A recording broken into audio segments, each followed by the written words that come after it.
Então, você que nos visita, seja muito bem-vindo. A nossa igreja ela trabalha com uma série de exposições. Nós estamos expondo Mateus, o Evangelho de Mateus. Então, eu peço que você, por favor, abra comigo o Evangelho em Mateus, capítulo de número 21. Mateus, capítulo de número 21.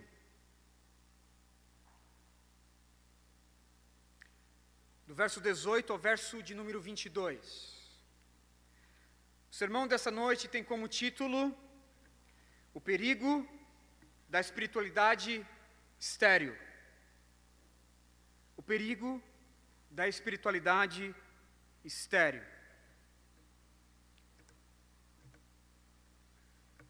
Você já leu sobre essa narrativa da figueira seca? É interessante, não é? Porque o Senhor Jesus amaldiçoou essa figueira seca, essa figueira estéril. O que estava acontecendo? Irmãos, a teologia bíblica e a compreensão do texto, dentro do seu contexto, ele é maravilhoso demais. Há uma compreensão aqui dessa passagem, irmãos, quando nós colocamos dentro do contexto da teologia bíblica. E é uma verdade do Senhor Deus aos nossos corações. Eu peço para que você, por favor, atente e responda com fé a mensagem do Evangelho nessa noite. Amém? Peço que os irmãos também orem por mim. Nessa tarde, me iniciou uma crise de coluna, estou com muita dor agora, mas que o Senhor Deus me preserve, que eu possa pregar o Evangelho até o fim. Amém? Vamos ler Mateus capítulo de número 21, do verso 18 ao verso de número 22, diz assim: De manhã cedo, quando voltava para a cidade, Jesus teve fome.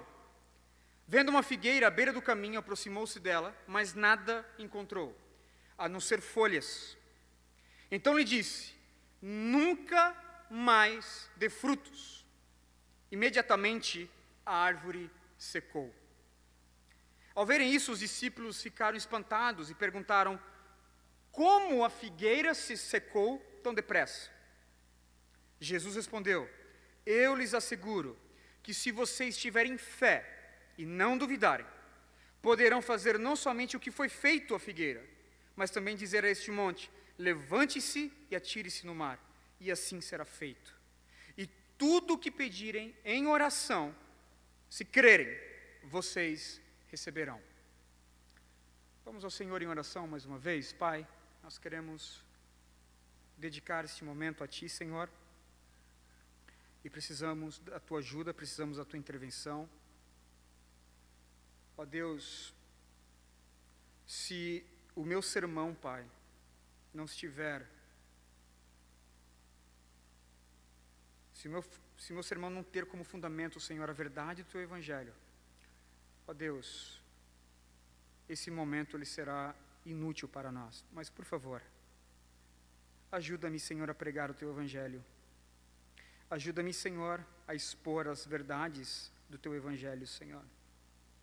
Ajuda-me, Senhor, a iluminar, a elucidar a pessoa de Cristo nesse texto.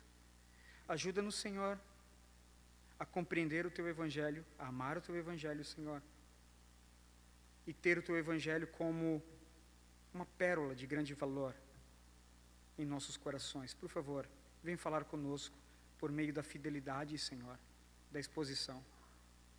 Deus, não permita que eu venha passar alguma impressão errada, Senhor, acerca de Ti, mas permita-me, Senhor, pregar tão somente o Teu Evangelho. Faz isso para a Tua glória e para a nossa alegria. É assim que nós oramos em Cristo Jesus. Amém.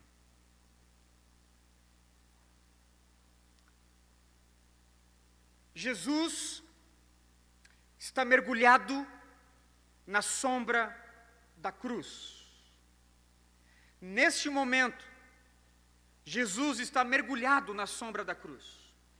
Como vimos algumas exposições atrás, Jesus chegou em Jerusalém a fim de cumprir a sua missão. O rei está na cidade santa para resgatar o seu povo. O verdadeiro e o melhor cordeiro pascual chegou para ser oferecido como propiciação pela libertação do seu povo.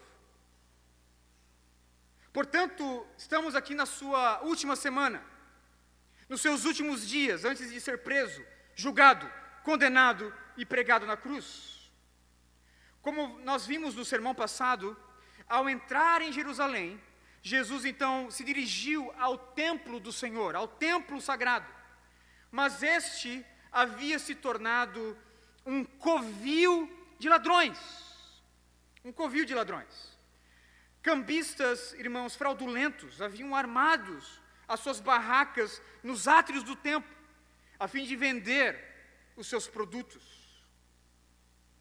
Ora, esperava-se que, chegando na cidade santa, num dia de celebração ao Senhor, do templo então se ouvisse os clamores, as orações, os louvores a Deus. Todavia, nada disso se ouviu. O louvor e as orações foram trocados por mugidos de bois, balidos de ovelha, barulho de moedas e agitação dos homens. Diz o verso 12 e verso 13 do capítulo 21, que Jesus entrou no templo e expulsou todos que estavam ali comprando e vendendo, derrubou as mesas dos cambistas e as cadeiras dos que vendiam pombas, e lhes disse: está escrito, a minha casa será chamada casa de oração, mas vocês estão fazendo dela um covil de ladrões.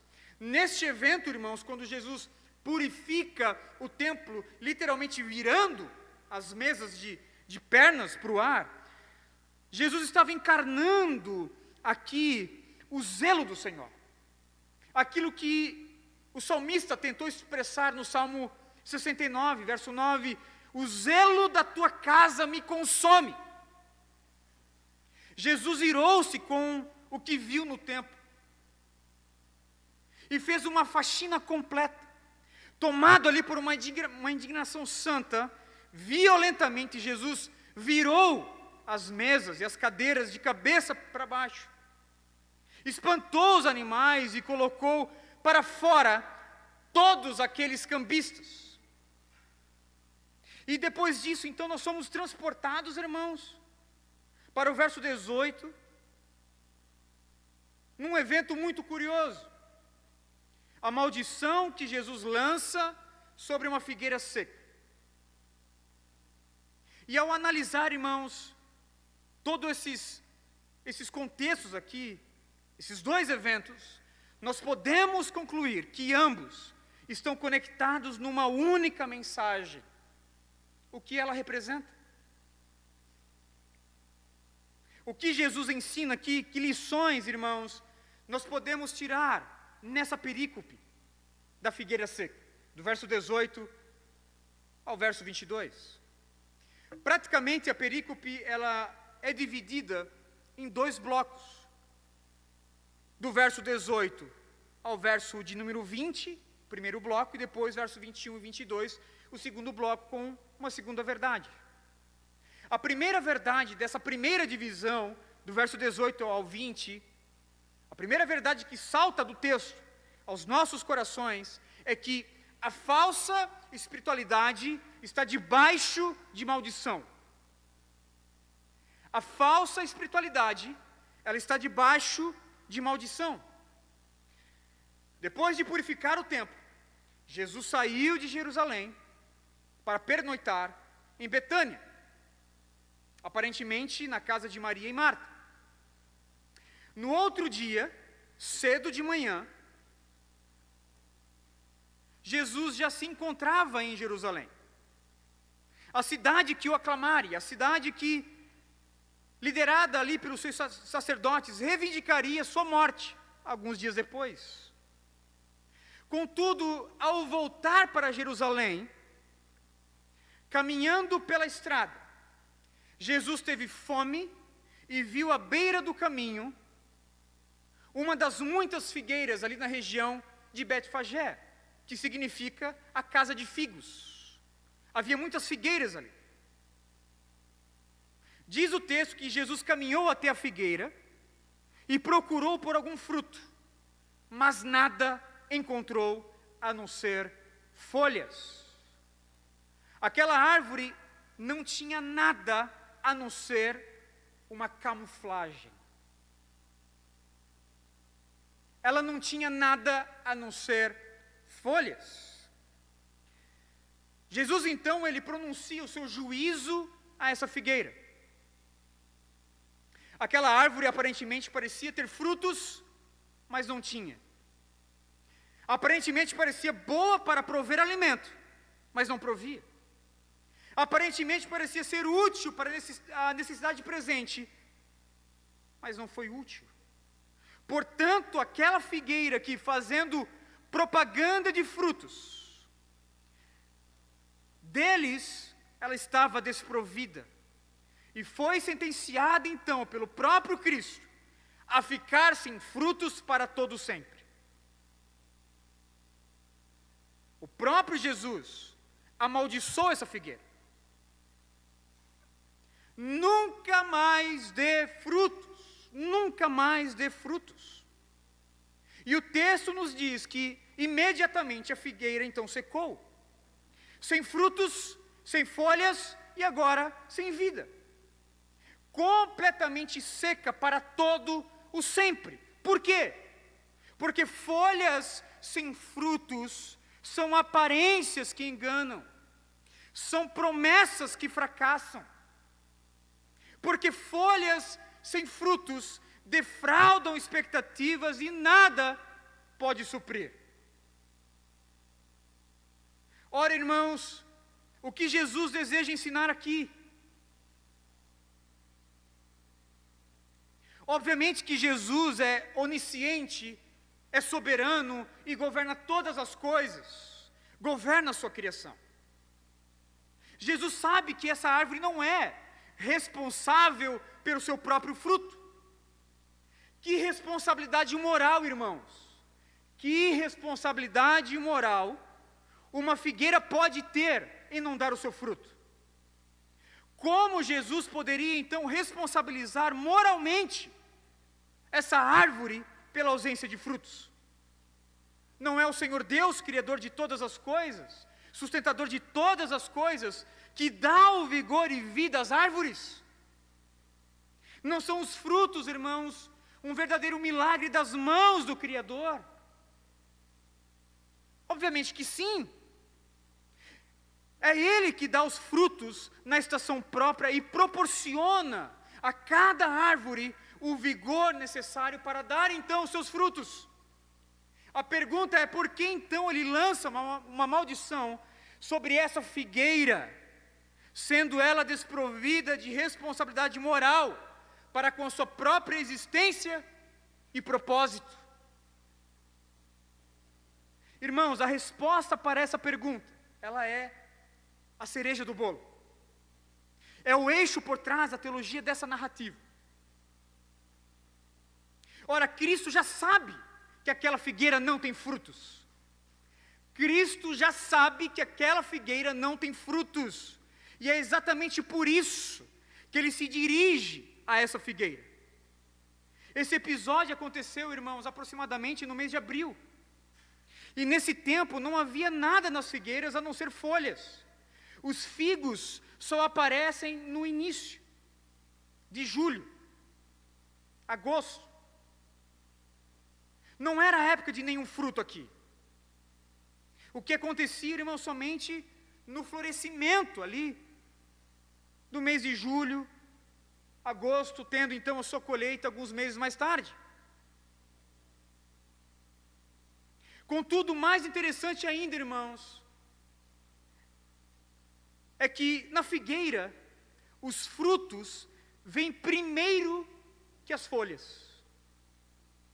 Os frutos nascem primeiro do que as folhas. Os primeiros brotos ali de figos podem ser vistos antes das folhas. Portanto, Jesus sabia exatamente anomalia que aquela figueira tinha, e por isso foi até ela para comer do seu fruto. Mas nada tinha. O que Jesus deseja ensinar, irmãos? As figueiras, tal como as videiras, ela era símbolo da nação de Israel. Jeremias capítulo 8, verso 13, Miqueias capítulo 7, do verso 1 ao verso 6, Oséias capítulo 9, verso 10, Joel capítulo 1, verso 12, você vai ver que as figueiras é um símbolo, é um retrato da nação de Israel. E, portanto, era uma imagem viva do presente estado da nação naqueles dias. A figueira seca, a figueira estéril, aqui ela torna-se uma metáfora perfeita para Israel. E mais do que isso, para aqueles que alegam ser o povo de Deus, mas não geram frutos para Deus. Ao voltar ao templo do Senhor, Jesus estava voltando então para o lugar das atividades religiosas, mas que não trazia em si uma gota sequer de espiritualidade. Portanto, Jesus desejou ensinar que o tempo da exclusividade de Israel passou. Eles tinham um templo, mas este templo, que deveria ser o templo do Senhor, se transformou num covil de ladrões. Eles tinham um sacerdócio, mas esse sacerdócio era mau e era corrupto. Eles tinham um culto, eles tinham seus sacrifícios, mas esse culto, esses sacrifícios, irmãos, tinha como alicerce uma adoração comprometida e doente. Eles eram semelhantes a essa figueira, com folhas chamativas e aparentemente prontas para dar o seu fruto, todavia era estéril, sem fruto algum. Por isso Jesus amaldiçoou essa figueira, pois ela era um representante vegetal aqui da religiosidade morta do povo de Deus. Ela tinha aparência de piedade, de espiritualidade, mas eram ocos, eram frios, eram desprovidos de vida espiritual.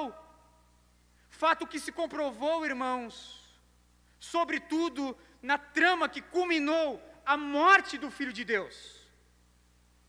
Portanto, a teologia por trás da figueira seca, irmãos, ela pode ser melhor compreendida, talvez, sob a narrativa do evangelista Marcos. Em Marcos, olha só que interessante, em Marcos nós temos primeiro a narrativa da figueira, Marcos capítulo 11, do verso 12 ao verso 14. Depois, Jesus expulsa os cambistas e purifica o templo. E depois, no dia seguinte, o tema da figueira então volta novamente com a fala de Pedro: mestre, veja, a figueira que tu amaldiçoou, realmente ela secou. Nós temos então Jesus amaldiçoando a figueira, Jesus entrando no templo, e depois a temática da figueira voltando novamente agora, concluindo, os discípulos concluindo que realmente a figueira havia secado. Irmãos, nós temos aqui uma parábola muito bem encenada e dramatizada pelo Senhor Jesus. O templo do Senhor transformou-se numa figueira seca, cujas folhas enganam. Contudo, eles jamais produzirão frutos novamente. E é fácil então perceber que o evangelista traz os dois eventos intercalados, a fim de apresentar uma verdade. Que verdade é essa? Que a espiritualidade tão somente de folhas que Israel promovia, tendo o templo do Senhor agora transformado num covil de ladrões, já não alimenta mais ninguém. É como se o Senhor fosse ao templo para obter do templo algum fruto, mas não conseguiu se alimentar de fruto algum Portanto, a figueira seca, sem vida e estéril, representa, sobretudo, irmãos, o templo que, apesar da sua propaganda, da sua fama, não promovia mais fruto algum. O que Jesus faz? Jesus lança sobre a figueira uma maldição: frutos nunca mais. Ali era uma representação do templo, irmãos. O templo ele só caiu no ano 70, quando Jerusalém foi sitiada, né? Jerusalém praticamente caiu, foi destruída juntamente com o templo, quando o imperador Vespasiano sitiou a cidade santa.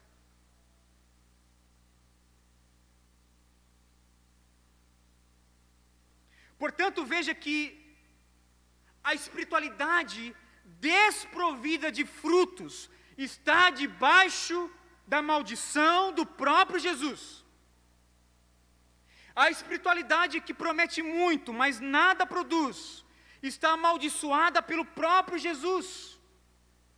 Pegue, por exemplo, irmãos, os mestres de Israel. A promessa de frutos deles era uma promessa exuberante, mas a realidade dos frutos era inexistente. Havia um abismo entre o que eles demonstravam e aquilo que eles então de fato eram. A sua mensagem era uma propaganda enganosa, suas promessas eram um consumado fracasso. Aparentemente, eles eram espirituais, mas nada havia a não ser folhas secas e sem vida.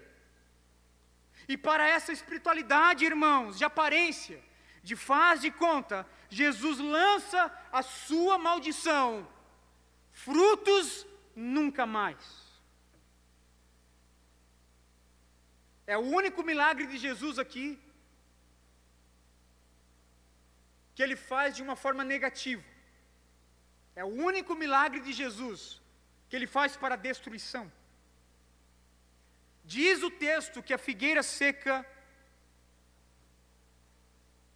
que a figueira sem fruto, ela secou imediatamente. E ali estava perpetuada então a maldição de Cristo sobre todos aqueles ritos, toda aquela encenação religiosa que não produzia fruto algum. E foi exatamente o que aconteceu, irmãos. Na sexta-feira seguinte, Deus simplesmente retirou-se do templo, quando o véu dos santos dividiu-se em dois. 40 anos mais tarde, o templo, juntamente com a cidade, seria então destruído. Os sacrifícios foram interrompidos. Os judeus foram completamente dispersados pelas nações. Os artifícios do culto, como a Arca da Aliança, as tábuas da lei, desapareceram para sempre. E assim a figueira secou-se completamente, porque Jesus lançou essa maldição. Frutos nunca mais. É como se Jesus dissesse: eu fui ao templo, fui comer do fruto da religião, mas não tinha fruto algum.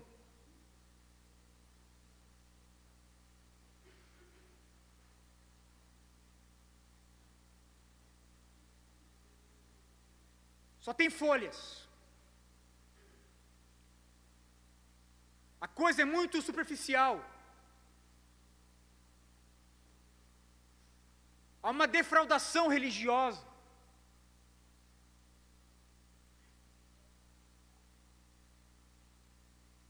A religiosidade produz algo,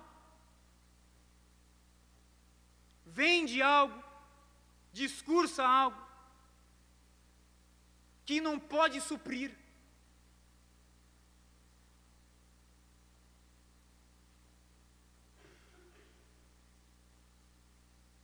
A figueira secou-se completamente.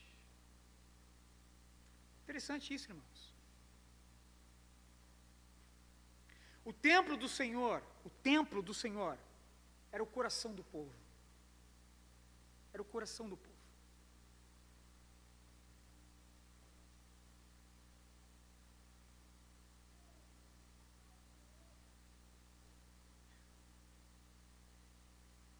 se o templo fosse corrompido por meio dos sacerdotes, toda a nação estava corrompida. Era uma foto de toda a nação. Portanto, na figueira aqui, irmãos, nós temos uma ilustração, um quadro vivo, de toda aquela religiosidade, dos ritos, das cerimônias, de um culto que não agrada a Deus.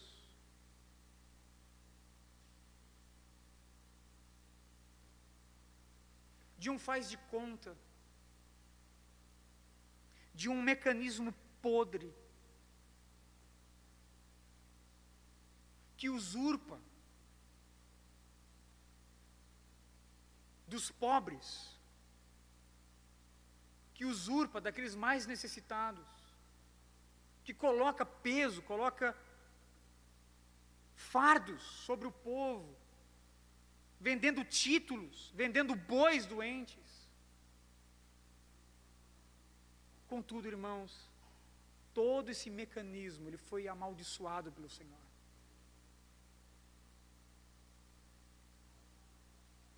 A falsa piedade, a falsa espiritualidade, que vende uma roupagem de folhas, mas que não gera fruto, está amaldiçoado pelo Senhor. E a segunda verdade, irmãos, está no segundo bloco, verso 21 e 22. A verdadeira espiritualidade, ela é produto tão somente da fé. A verdadeira espiritualidade, ela é produto da fé somente.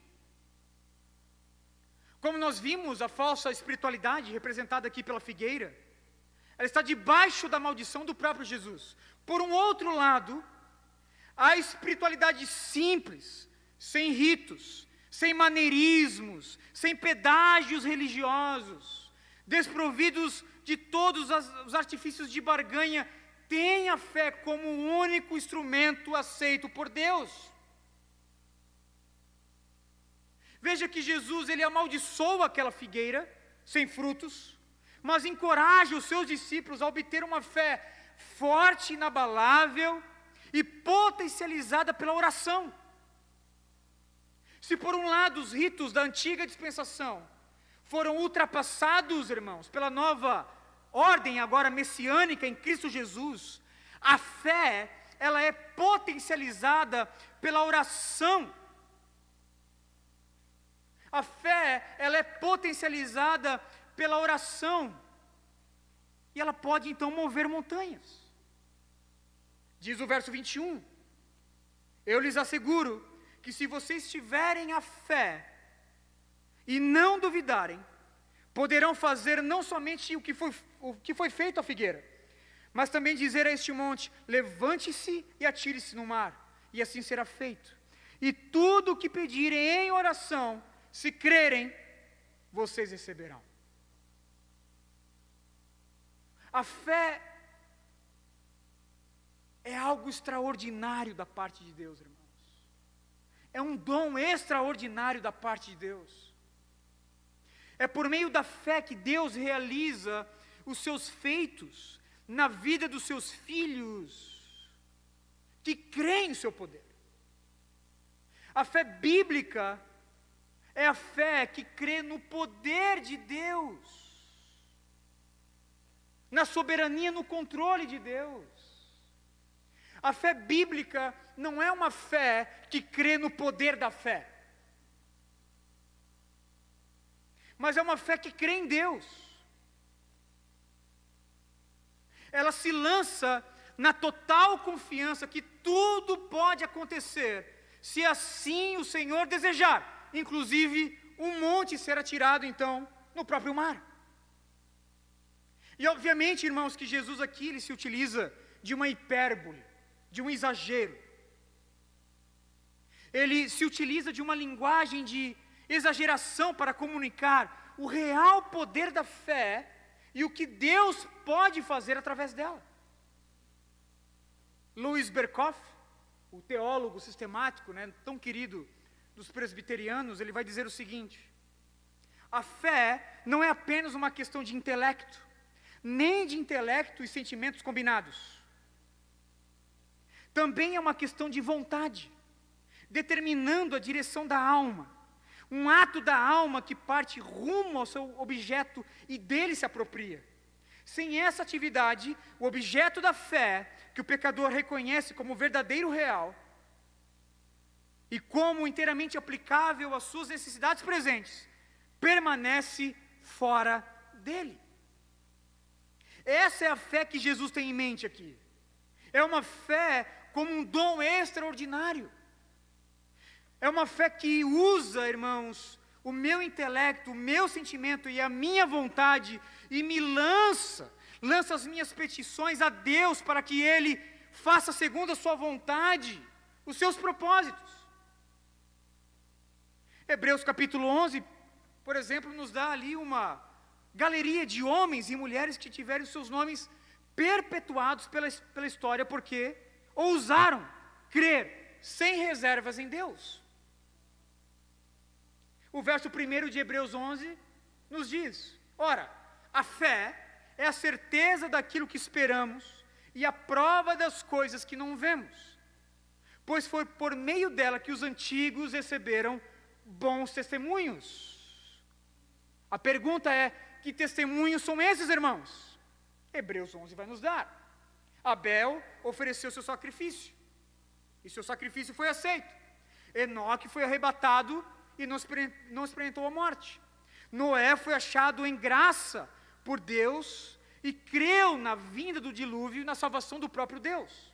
Abraão saiu da sua parentela e andou por uma terra a qual o Senhor ainda iria mostrar, como também creu que Sara teria um filho. Creu que Isaque não seria morto, que o Senhor Deus então iria providenciar um substituto. O capítulo praticamente segue expondo, irmãos, os homens e os seus feitos por meio da fé. E é necessário então lembrar que nenhum deles teve o seu nome perpetuado nesse capítulo por algum rito religioso, mas tão somente pelo uso da fé. Por quê? Porque a verdadeira espiritualidade, a piedade, segundo Deus, é produzido pela fé, irmãos. Essa espiritualidade, essa piedade, ela é potencializada pela fé somente. É a piedade, é a espiritualidade que se despe aqui de todos os demais artifícios religiosos para lançar em Deus a sua confiança. É isso que Jesus nos ensina aqui. Ao lançar uma maldição nessa figueira e ensinar a fé aos discípulos, Jesus estava dizendo, em outras palavras, os artifícios usados na antiga dispensação foram todos eles caducados, entraram em desuso. Vocês não terão mais templos, mais sacrifícios, cerimônias religiosas para promover a espiritualidade. Tão somente a fé é suficiente para gerar frutos piedosos em vocês. Precisamos lembrar, irmãos, do que Jesus nos diz em João capítulo 4, quando ele encontrou aquela mulher samaritana.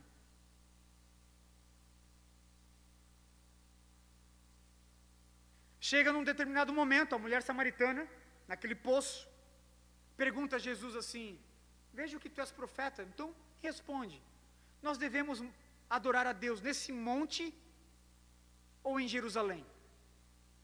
A pergunta dela é realmente uma pergunta que exige uma resposta satisfatória.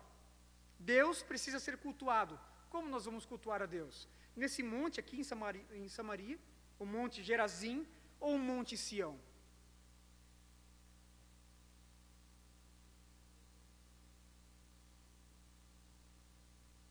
Jesus responde: creia em mim, mulher. Está próxima a hora em que vocês não adorarão o Pai, nem nesse monte e nem em Jerusalém. Vocês, samaritanos, adoram o que não conhecem, nós adoramos o que conhecemos, pois a salvação vem dos judeus. No entanto, está chegando a hora, e de fato já chegou, que os verdadeiros adoradores adorarão o Pai em espírito e em verdade. São estes os adoradores que o Pai procura. Veja que a temática aqui é a adoração. Mas antes de falar propriamente da natureza da adoração para a mulher samaritana, Cristo disse: creia em mim, mulher. Creia em mim, mulher. De fato, irmãos, toda a piedade, toda a espiritualidade que precisamos ter como ponto inicial da nossa corrida cristã é uma fé sólida em Cristo Jesus. Não há como desassociar uma fé viva e operosa da verdadeira adoração e da frutificação do Espírito. Veja que Jesus aqui ilustra um milagre de natureza cósmica. O milagre que faz um monte, como o Monte das Oliveiras, dar um salto aproximadamente de 1.200 metros e pular e descer para dentro do mar. De fato, este milagre é um milagre impressionante. Todavia, o que Jesus ensina aqui, irmãos, não é uma fé positivista, uma fé na fé. O seu ensino aqui nada tem a ver com a psicologia do pensamento positivo. Pelo contrário, tanto a fonte quanto o objeto de toda fé é o próprio Deus. A fé bíblica, ela se apropria de Deus e da sua vontade. Por isso ele usa o mover, montanhas aqui de uma maneira figurada para retratar o que Deus pode realizar por meio de quem se apropria da fé verdadeira e o busca verdadeiramente em oração. Uma fé sólida e verdadeira fala mais alto, irmãos, do que qualquer discurso teológico. Uma fé sólida e verdadeira não é apenas um assentimento intelectual, é uma verdade bíblica. Ela é uma confiança em Cristo Jesus. A fé sólida e verdadeira traduz em ação o que se crê. A fé sólida e verdadeira é a semente de toda árvore que produz bons frutos.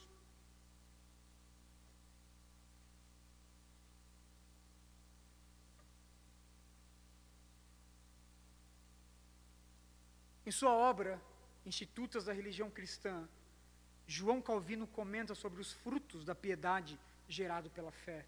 Calvino vai dizer: ora, visto que a fé abraça a Cristo como Ele nos é oferecido pelo Pai, e aquele de fato seja oferecido não apenas como justiça, remissão dos pecados e paz, mas também como santificação e fonte de água viva, sem dúvida, jamais poderá alguém conhecer devidamente o que não aprenda ao mesmo tempo a santificação do Espírito. A fé consiste no conhecimento de Cristo, e Cristo não pode ser conhecido senão em conjunção com a santificação do seu Espírito. Segue-se, consequentemente, que de modo nenhum a fé deve separar-se do afeto piedoso. De fato, irmãos, a única adoração aceita por Deus é uma adoração promovida pela fé em Cristo Jesus. É o único culto que Deus se agrada. É o culto promovido por uma fé sólida, inabalável em Cristo Jesus. Não somente, irmãos, por um entendimento intelectual, mas um depositar da nossa confiança, da nossa esperança em Cristo Jesus.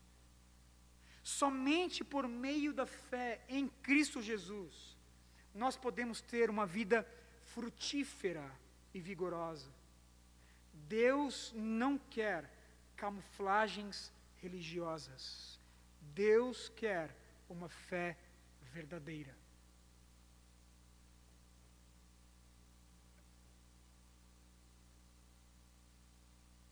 Uma aplicação para nós.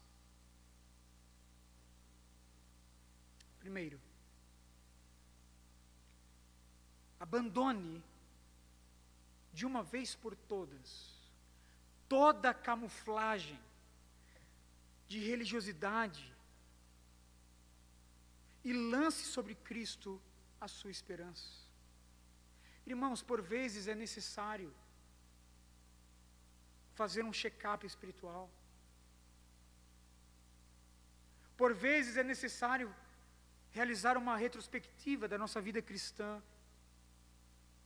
e avaliar se estamos realmente correndo a vida cristã. Por vezes é necessário fazer algumas perguntas. Eu estou dando bons frutos? A minha vida espiritual é feita de frutos ou de folhas secas? Eu amo mais o Senhor hoje do que amei ontem? Eu temo o Senhor mais hoje do que eu temi ontem? São perguntas, irmãos, necessárias que todos nós devemos fazer. Precisamos colocar os erros e acertos na mesa e avaliá-los. Isso é prudência. Precisamos levar a nossa avaliação ao Senhor e pedir que Ele nos ajude em nossa corrida cristã. Por quê? Porque a nossa tendência, irmãos, desde o pecado de Adão, é nos camuflar perante Deus. Nós desejamos, por vezes, irmãos, vestir uma camuflagem. Temos vergonha de nos apresentar perante Deus, de nos despir completamente de uma religiosidade e dizer: Deus, esse aqui sou eu.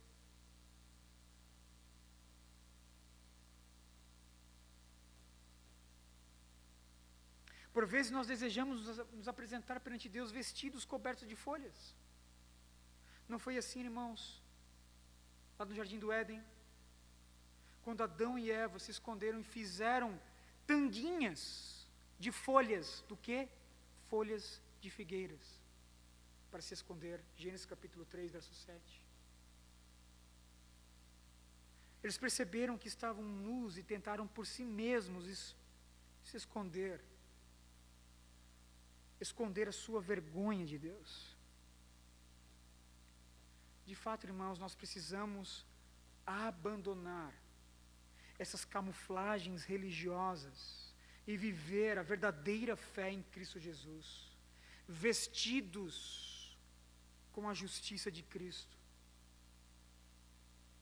Somente depositando a nossa fé em Jesus é que nós estaremos então escondidos atrás da cruz de Cristo, escondidos da maldição que Jesus lançou sobre a falsa espiritualidade. Somente vestidos da justiça de Cristo, por meio da fé, é que nós podemos podar as folhas secas da camuflagem da religião. Irmãos, para nós cristãos, não há mais rituais, cerimônias, sacrifícios. Deus só recebe de nós a ação da fé em Cristo Jesus. Ele é o justificador de todos aqueles que depositam nele a sua fé. Romanos capítulo 3, verso 26. Cristo Jesus é o justificador de todos aqueles que têm fé. Não é por meio de obras, não é por meio de cerimônias, não é por meio de atividades religiosas. Como bem disse Mark Driscoll, você pode nascer na igreja, você pode crescer na igreja, Você pode ter aceito Jesus na igreja. Você pode ter casado na igreja. Você pode morrer na igreja, ser velado na igreja e acordar no inferno. Porque sua vida estava na igreja e não no Cristo da igreja.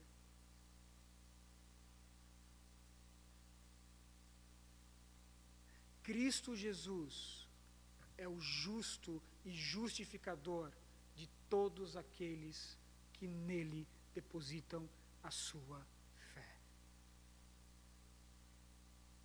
Este é um milagre, irmãos. Isso é um milagre. Contemple o maior de todos os milagres. Transportar um monte e jogá-lo ao mar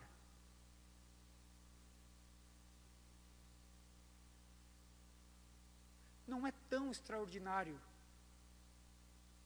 quanto ver um pecador sendo salvo pela graça de Cristo Jesus.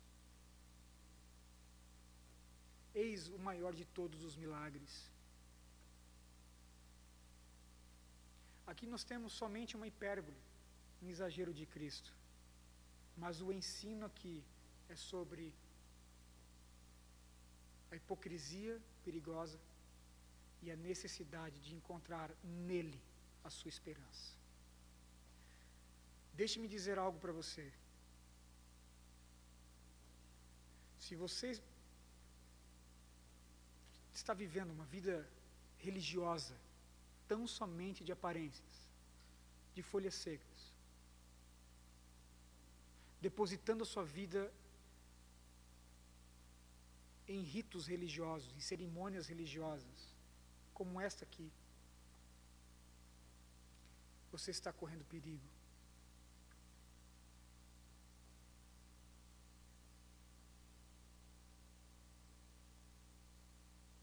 Uma espiritualidade, irmãos, desprovida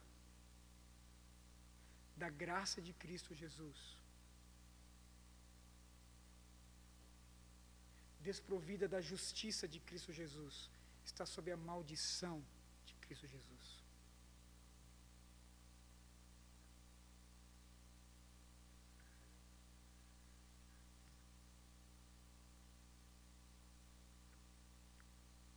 É muito perigoso, irmãos.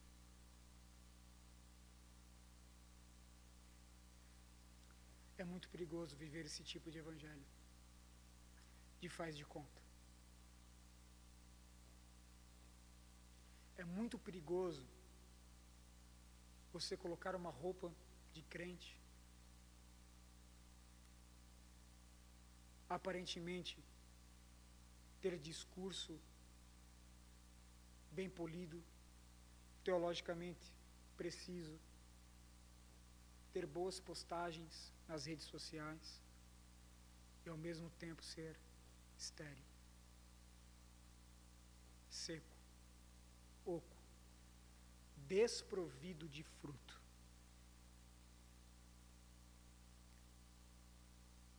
Em Cristo Jesus, irmãos, nós não temos mais esses ritos, essas cerimônias.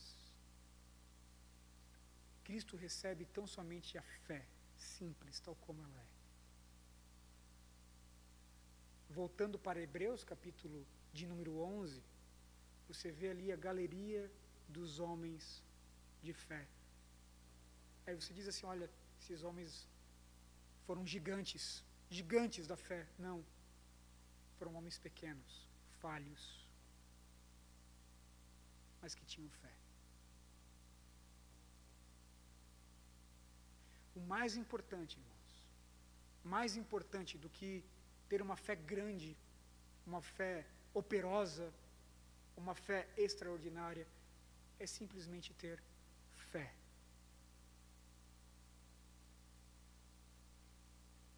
Porque o que potencializa a fé não é a fé, é o consumador da fé. Nós lemos o capítulo 11, nós chegamos no capítulo 12 de Hebreus, e o autor vai dizer, Cristo Jesus é o autor e o consumador da fé. a Ele. Eu nunca me esqueço, irmãos, da história quando o Dr. Russell Shedd, que era muito amigo da Missão Juvep, onde eu estudei lá no Nordeste, foi num encontro de pastores, no alto sertão nordestino. Pastores simples. Tinha um tal de pastor Tião lá, pastorzinho simples, irmãos. Não sabia ler, não sabia escrever, ouvia ali a palavra na fita do Cid Moreira. Um homem simples, mas que tinha uma fé em Cristo Jesus, uma fé simples. Nada sabia acerca de calvinismo, nada sabia acerca de teologia reformada, mas era um homem que cria em Cristo.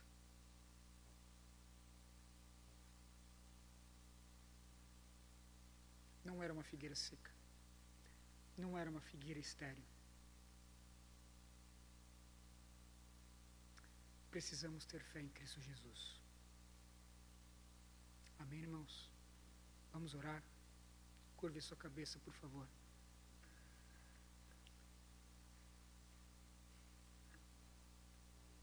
Pai Santo, louvado seja o Teu nome, Senhor. Louvado seja o Teu nome hoje e sempre, Senhor.